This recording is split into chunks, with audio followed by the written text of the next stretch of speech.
नमस्कार रसिकाओ, मी सांज तुमचं सांज मराठी मॅजिक या चॅनलवर स्वागत करते. नवरी मिळे हिटलरलाच्या 9 ऑगस्टच्या भागात आपण काय होणार आहे ते आता पाहूया. तर लीला एजेला डिरेक्शन दाखवत असते आणि एजेचं लक्ष आरशामधून मागून येणाऱ्या बाईकवर जाते आणि त्याला कुठेतरी डाऊटही येतो, म्हणून तो कार थोडी हळू घेतो तर बाईक स्वार त्याच्या बाजूने निघून जातात. पुढच्या सीनमध्ये पूजा विक्रांतला सांगत असते, मी तुम्हाला सोडून कुठेच जाणार नाहीये. त्यावर विक्रांत सांगतो, खूप मोठी चूक झाली, माझ्या कामाच्या प्रेशरमुळे माझा पाय घसरला. विक्रांत पूजाला सांगतो, ह्या वयात नोकरी गेली त्यामुळे कुठे जाऊ, कोणाशी बोलू हे काहीच समजत नव्हतं, पण हे कारण व्हॅलिड नाहीये. विक्रांत पुन्हा एकदा पूजाची माफी मागतो. पुढच्या सीनमध्ये एजेला एक कॉल येतो. एजे फोन उचलतो आणि सांगतो, सगळं ठरल्याप्रमाणे होणार आहे, पण आता बोलता येणार नाही. तर लीला म्हणते, आता का बोलता येणार नाही, आणि मग शेवटी तीच गप्प बसते.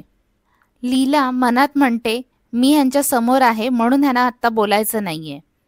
त्याच्या पुढच्या सीनमध्ये पूजा विक्रांतला सांगते, आपण डॉक्टरकडे जाऊ. विक्रांत म्हणतो, मला एवढं फार लागलेलं नाहीये आणि आता तू प्रेग्नंट आहेस, आता मला तुझी सेवा करायची आहे. विक्रांत पुन्हा एकदा पूजाची माफी मागतो. पूजा सांगते, तुम्ही आज जसं चांगलं वागत राहिला ना, तसेच तुम्ही पुढे सुद्धा वागा. विक्रांत सुद्धा तिला सांगतो की मी पुढे असाच चांगला वागत जाईन.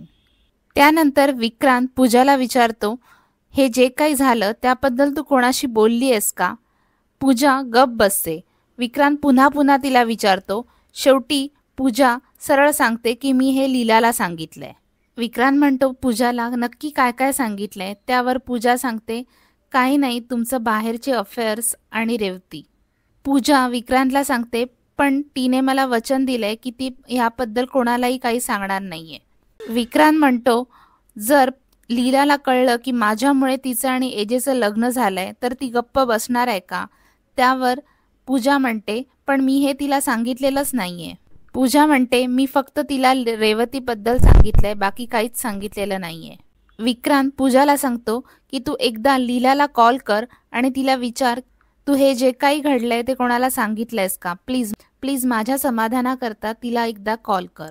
त्यावर पूजा लीलाला कॉल करायला जाते, पण कॉल लागत नाही, कॉल आउट ऑफ रेंज असतो. पुढच्या सीनमध्ये लीला आणि एजे कारने जात असतात आणि लीला घाबरलेली असते. लीला एजेला सांगते की मला भूक लागलीये, मला चहा प्यायचा आहे, चहा, बिस्किट, बटर, वडापाव काही खायचंय, पण खायचंय. आणि तिला अचानक टपरी सुद्धा दिसते. ती सांगते, ती बघा तिकडे टपरी आहे, प्लीज इथे कार थांबवा. लीला एजेंसाठी सुद्धा चहा घेऊन येते, पण एजे सांगतात मला नकोय. लीला एजेना सांगते, मला तुमच्याशी काही बोलायचंय, पण एजेचं लक्ष त्याच्या फोनमध्ये असतं आणि तो सांगतो की फायनली रेंज आली आणि तो फोन घेऊन जरा दुसरीकडे जातो. लीला मनात बोलते, गाडीत होते म्हणून बोलता आलं नाही की माझ्यापासून लपवूनच बोलायचं आहे, इतकं काय महत्वाचं असेल. आणि एवढ्यातच तेथे बाईकस्वार येतात. त्यातला एक बाईकस्वार स्वतःचं टी शर्ट काढून देतो दुसऱ्या बाईकस्वाराला आणि लीलाकडे येतो आणि सांगतो की ताई, मी तुमची गाडी पुसून देऊ का?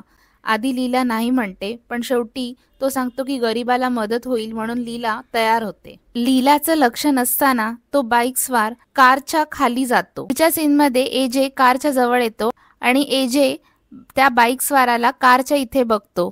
तेव्हा एजे त्याला विचारतो की तू इथे काय करतोयस? तो बाईकस्वार सांगतो की मी कार पुसायला आलोय, मी मॅडमना विचारलं होतं. लीला म्हणते, हो मला विचारलेलं, तेवढेच 2 पैसे मिळतील ना त्यांना, म्हणून मी त्यांना कार पुसायला सांगितली. त्यावर एजे त्या बाईकस्वाराला पैसे देतो आणि निघतो. कार जशी तिथून निघून जाते तसा तो बाईकस्वार किशोरला कॉल करतो आणि सांगतो, साहेब तुमचं काम झालंय. किशोर तो फोन ठेवतो आणि बोलतो, जशी गाडी फेल झालीये तसं आता ह्यांचं नशीब सुद्धा फेल होणार. आणि किशोरचं हे बोलणं सरस्वती ऐकते आणि ती विचारते, किशोर भाऊजी, कोणाची गाडी फेल झाली? किशोर घाबरतो आणि सांगतो की माझा जो सप्लायर आहे ना त्याची गाडी फेल झाली.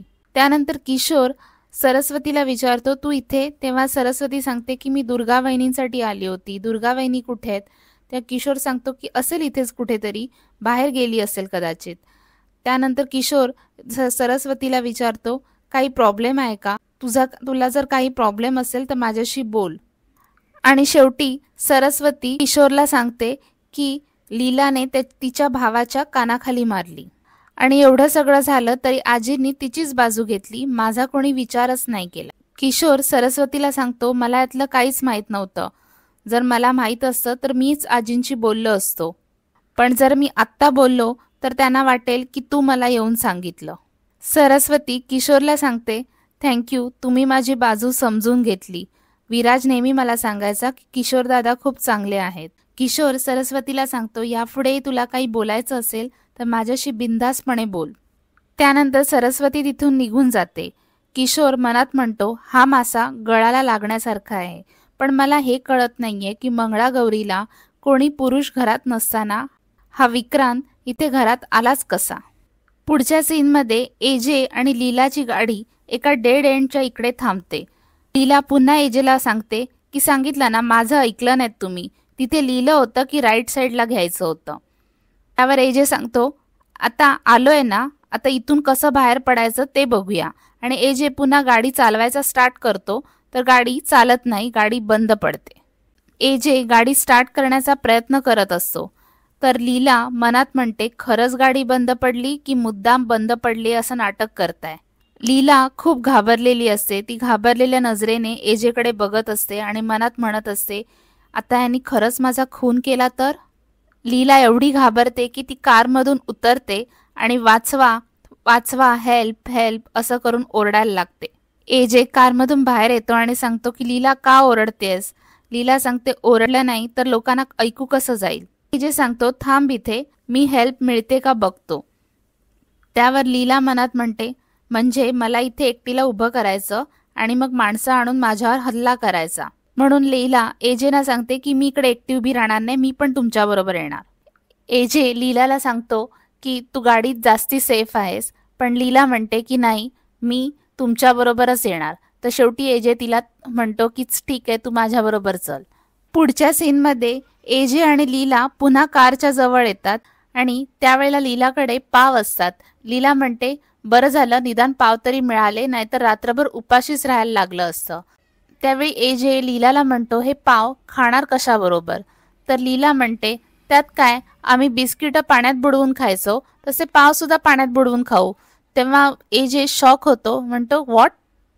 लीला एजेना सांगते की माझे बाबा जेव्हा लहान होते ना, तेव्हा त्यांची इतकी परिस्थिती नव्हती की ते बिस्किट चहामध्ये किंवा दुधात बुडवून खाऊ शकते. लीला सांगते की आम्ही कधी त्यांच्या लहानपणीच्या गप्पा ऐकल्या ना, की मी आणि रेऊ सुद्धा कधी कधी बिस्किट पाण्यात बुडवून खायचो. लीला म्हणते एजेना, आपण पण पाण्यात बुडवून खाऊया ना.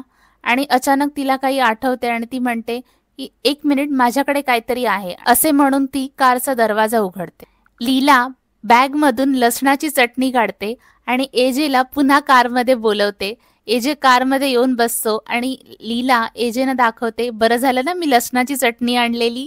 लीला एजेना सांगते, तुम्हाला असं वाटतं मला काही जमत नाही, मला काही कळत नाही, पण आता माझी लसणीची चटणीच कामाला येणार आहे. एजे म्हणतो, ठीक आहे, ओके.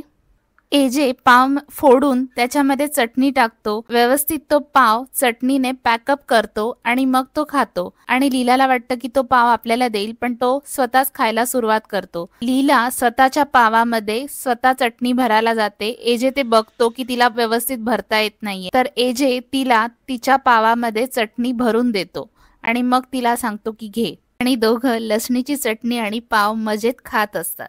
लीला एजेना सांगते, पोट तर भरलंय, आता पुढे. एजे सांगतो, जवळपास काहीच दिसत नाहीये, फोनला रेंज पण नाहीये. एजे सांगतो, आता जे काही होईल ते सकाळी होईल. त्यावर लीला घाबरते आणि सांगते, तोपर्यंत. पुढच्या सीनमध्ये एजे आणि लीला शेकोटीजवळ बसलेले असतात. एजे लीलाला सांगतो की तुझा फोन दे. लीला म्हणते, मी माझा फोन देणार नाही. एजे सांगतो, तुझ्या फोनला रेंज असेल. लीला सांगते की जर तुमच्या फोनला रेंज नाही तर माझ्या फोनला रेंज कशी असणार, मी माझा फोन देणार नाही. लीला मनात म्हणते, ह्यांना माझा फोन द्यायचा म्हणजे स्वतःच्या पायावर धोंडा मारून घेण्यासारखं आहे. आणि इथेच आजचा भाग संपतो. नवरी मिळे हिटलरलाच्या उद्याच्या भागात काय होणार आहे हे जाणून घेण्यासाठी चॅनलला सबस्क्राईब नक्की करा. लवकरच भेटूया एका नव्या व्हिडिओमध्ये. तोपर्यंत मी सांज तुमची रजा घेते. बाय.